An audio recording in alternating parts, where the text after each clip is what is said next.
Welcome back. I've come ahead of the race to savour some of the atmosphere along the route. And one of the biggest crowds is here at Brassknocker Hill, just a few miles short of Bath. When the racers reach here, they already have covered more than 120 miles. And yet, the biggest test of the day is still to come. A full 3 hours before the tour was due to come through, the crowds were out in strength, packing the many corners on this twisting climb. The hill gives a stunning view across the picturesque Somerset Valley of the route as it dips up and down some comparatively minor hills and valleys. But Brassknocker's in a class of its own in local cycling folklore, and today it's become a mecca for enthusiasts. So tell us, what was the climb like there? Stiff. A lot easier on this thing with the lower gears. I won't like to do it after 100 miles from Brighton though, not on a road bike. There's a big crowd out there a few hours before. There's a lot of hell of a lot of keen cyclists in Bath. The local club supported really well, so I suspect we'll see a couple of hundred people out there on the climb.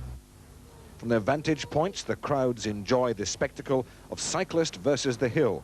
Sometimes, of course, the hill wins. It looked exhausting there. Yeah, it was. You were suffering. It was. I am. I always am. I just don't know how anybody could do what they're doing on this tour. And for the professionals, this grueling climb comes on day one, with many more in prospect through the week. Well, after such a tortuous climb, the riders will be relieved to find it's all downhill from there into the beautiful city of Bath. Famous, of course, for its waters, and after such a hot and sticky day, I wonder if any of them will be tempted to take a dive in and cool off. We're looking forward to a great finish here. Back now to the action and Phil. And so the whole field is regrouped. We're approaching Brassknocker Hill. The distance covered 125 miles and just over 5 miles to go to the finish. So the Stuttgart team, Paul, has brought the field back together again, and now we have an attack from the Wyman squad. Patrick Robert here, who was in that leading group, has actually taken advantage of the fact that they've just been caught at the bottom of the hill, and he's tried to carry on, but it looks as if it's all over for Patrick Robert, as Brian Holm from the Histor team, the Danish champion, is just coming through. So Holm is setting the pace. Robert Millar is the blue jersey right down in the centre of our screen. Stephen Roach is in the blue and white jersey. Let's have a look at the back of the group here. And one or two riders beginning to struggle. Noticeably, number 14 there, one of the Stuttgart riders, that's Joseph Holtzman. And I guess they're paying the price now for the hard chase they had to bring this field back together. Brian Holm doing a great ride at the front here, setting the pace. And Millar has come up alongside him. Robert Millar is always at home when the roads go up. Well, Millar really is at ease today. He looks very comfortable there in the middle of the road. There on the right-hand side in the blue jersey is Stephen Roach, and Brian Holm Sorensen in the middle of the field as well. So Millar keeps the rhythm. He's setting the pace, and this is often the case with the climber, Paul. They like to see the front and dictate the race pattern, don't they? Well, it's much better to dictate the pace from the front, to dictate your own pace, and then you don't have to respond to somebody else's pace. And Millar looks quite comfortable here at the moment. Stephen Roach is certainly concentrating on this climb. A man who's still searching for that magic form that gave him the big treble in 1987, but I have a feeling it's not too far away now. It wouldn't surprise me at all if Stephen Roach doesn't pick up a medal in the World Championships in Japan this year. And I think he's using this race as a little test for himself too. He's riding this climb very, very well indeed, alongside his former teammate, Robert Millar. And just look at the way these two riders have now strung the field out. All the way down Brassknocker Hill, these are the elite now, setting the pace at the front. And the elitist of them all is Robert Millar. Well, it's nice to see Roach back in contention as well, because Stephen had a very hard Tour de France this year, and I think a ride here in the Tour of Britain really would be good for his morale as we approach the World Championships. But look at Millar here, fantastic the way he's going. He's really getting his aggravation up there, he's really getting concentrated, trying to split the race apart. Well, he's driving this train now, and he doesn't care who comes with him. It's who can hang on, can come with him, or he'll go alone to the finish in Bath.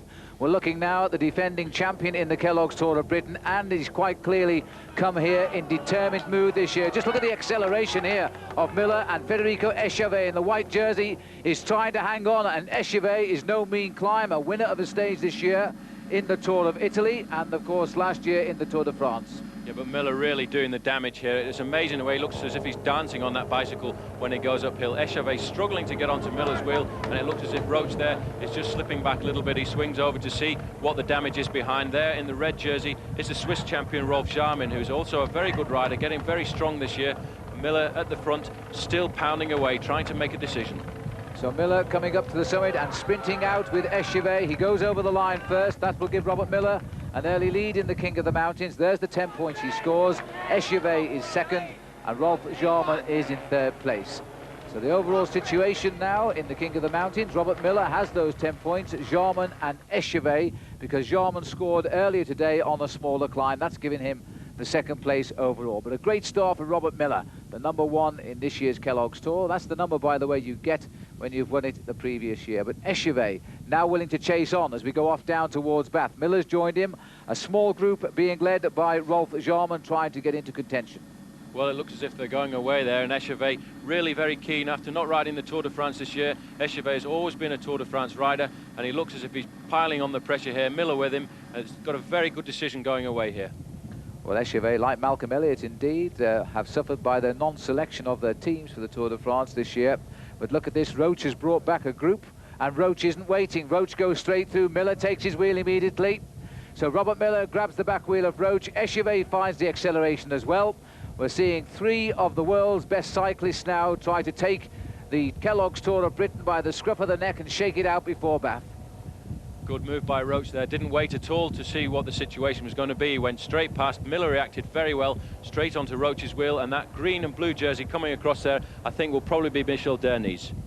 So Roach looking over his shoulder, and I think we're going to have 4 riders when we pull back from this leading group, because it looks as though Derni's was coming across from the Wyman team. There he is, he's got onto the tail, and there's still somebody else trying to cross the gap. This group is looking very determined now and building. So the slow start for the first couple of hours of the day, and now the stars are really turning the screw. Just look at the face of Robert Millar here, Paul. Well, he's piling on the pressure, and this is a good move, because from the top of this hill we descend very, very rapidly into Bath, and these 4 riders could stay away. Well, here we are, approaching the city of Bath. Kennington Avon Canal down there. As we swing now into the city, the group has swelled. There's 2 more riders got onto the back of this group, Paul.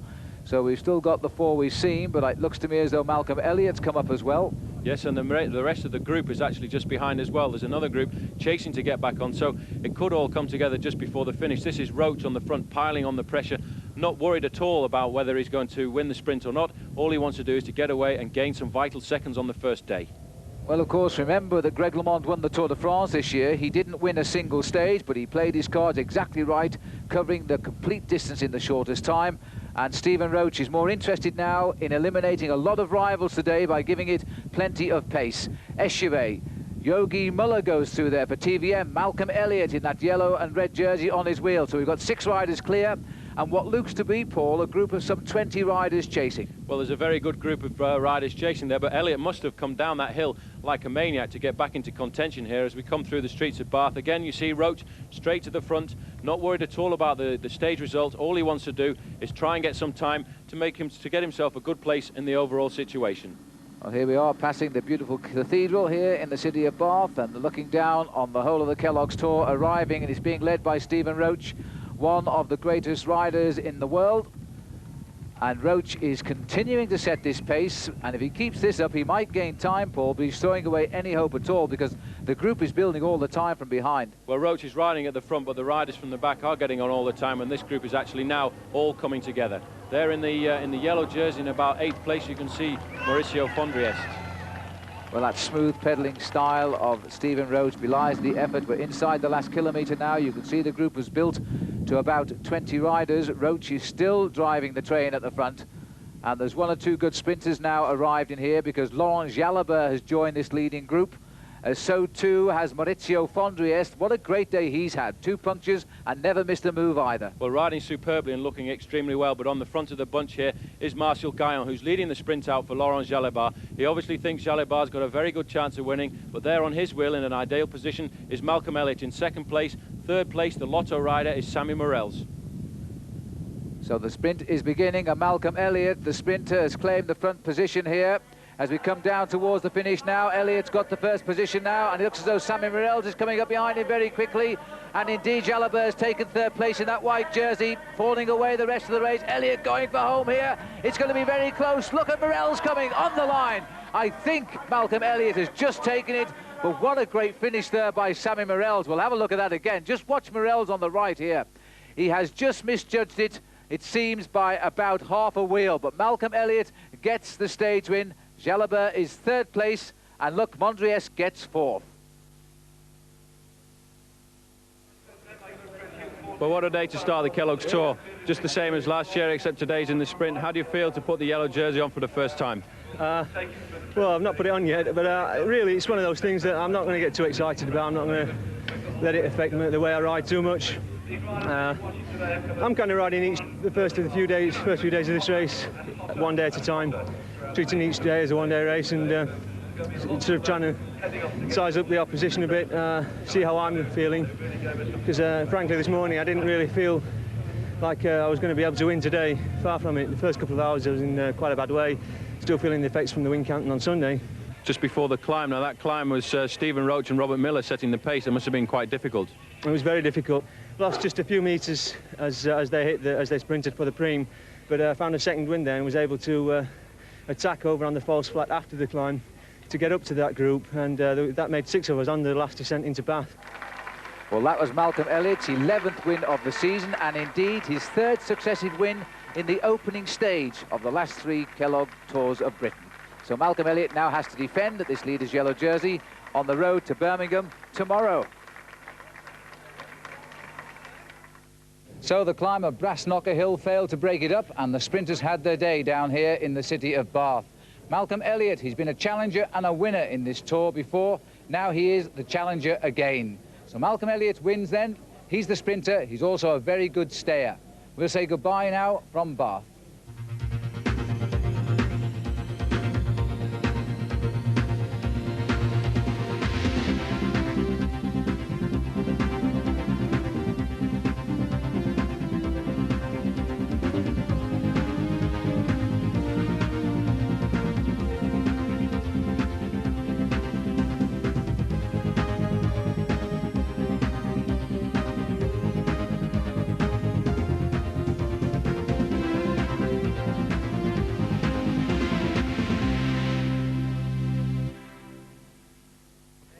Tomorrow's stage of the Kelloggs Tour is from Cardiff to Birmingham. You can see it tomorrow night. Yesterday, Malcolm Elliott opened his account in the Kelloggs Tour of Britain for a 3rd year as leader of the race after again winning the first stage. Now the Sheffield sprinter must defend his 4 seconds lead as the race moves through Wales to the Midlands. So Elliott's